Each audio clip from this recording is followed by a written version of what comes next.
waayahan dambe waxaana lagu mashquulin oo shaqooyinka laga dhigtay oo seminaarada u badan lagu bixin oo dhaqaalaha u badan lagu bixin oo wacyigelinta u badan laga wado oo marba lagu soo celin oo hadadan jirta oo la rabin marka in Allah abuuradiisi iyo sharcigu noo soo dajiyay iyo wada marka diinteeni in sid cad wada markaas oo gacmaha aayan la inooga bixiyo ku cali diinay ku cali diinay ku cali diin lama daalayo gaala ma daalayso in u adeegtana lama waayahayo ma waqtigan xaaligan u baahannahay tusaalahan fiiri ma saacadan aan taaganahay baan maanta u baahannahay magaaladeenan iyo dalkeena dadkan waligi islaamka in hadda la inoo qorqoro oo la inoo soo meeriyo la yiraahdo cunuga way wuxuu qaangaar ku noqdaa 18 sano ma ilaahay baad ku dhashay barnaamijkaas aan u baahannahay hadda oo saacadan taagan miiska saaran oo inagu inaan kulligan wada saxano yiraahdo saacadaan ku dhaqmaynaa la rabo diinteeni illa nabiga kaleey salaatu wasalaam saxaabada isha saa umariyay iyo wiilka 14 jirka abu dib u raam kii 15 jirkaan ugu fasaxay dagaalka u gali karaa meesha asal ah waa nabiga kaleey salaatu wasalaam xadiis saxaanka safini oreen ku baranayna calaamatul bulughi 3 تمام 15 سنة سمعت والاحتلام والحيض والمركة في الأنثى التي تصل وردينتي انت aan ku soo dhaqanay miyi magaalo hebel waa qangaad 15 kii maanta wuu buuxsamay aan kulli caamiyo culimo rag iyo haween aynu naqaanay inaan ka tagno subaxan saaka ah oo la yiraahdo waxa la yiraahdo unugu wixii 18 ka jiyo ka yar wiil iyo gabar lamana guursan karo waa saqiir dambigiis loo qabo xagee loo cuskan hayaa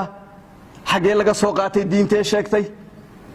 in la inoo yeeriyo diinteena la qaad maxaa ku jiro maslaxa ah bal afkaartu heerkay gaarsiisanta bal fiiri idinku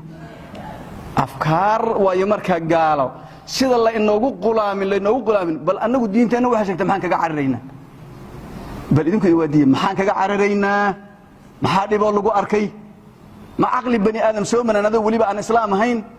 baan maslaxa u dareemeynaa oo ku qulaansanahay hore waxaan soo dhaweyn mana qaadan doono biidnillaahi taala islaam hadaan mana qaadan doono xalamida waxaan 24 ka saac gudniinka un lahayo oo afkaba laga qaadayn oo marna laga waxaynayn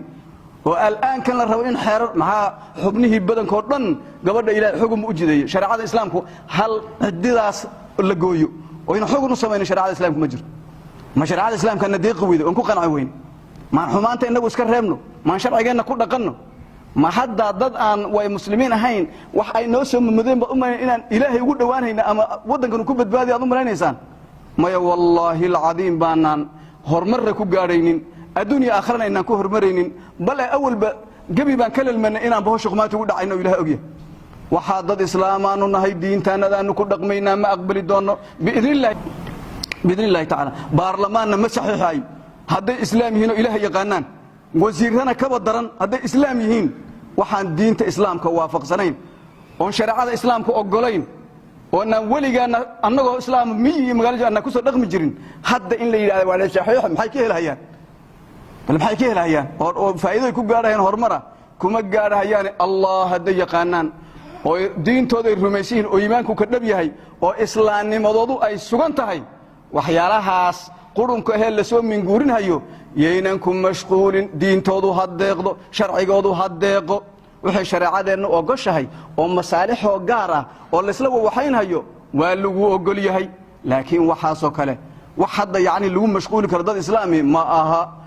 wax lagu kadsami karana ma aha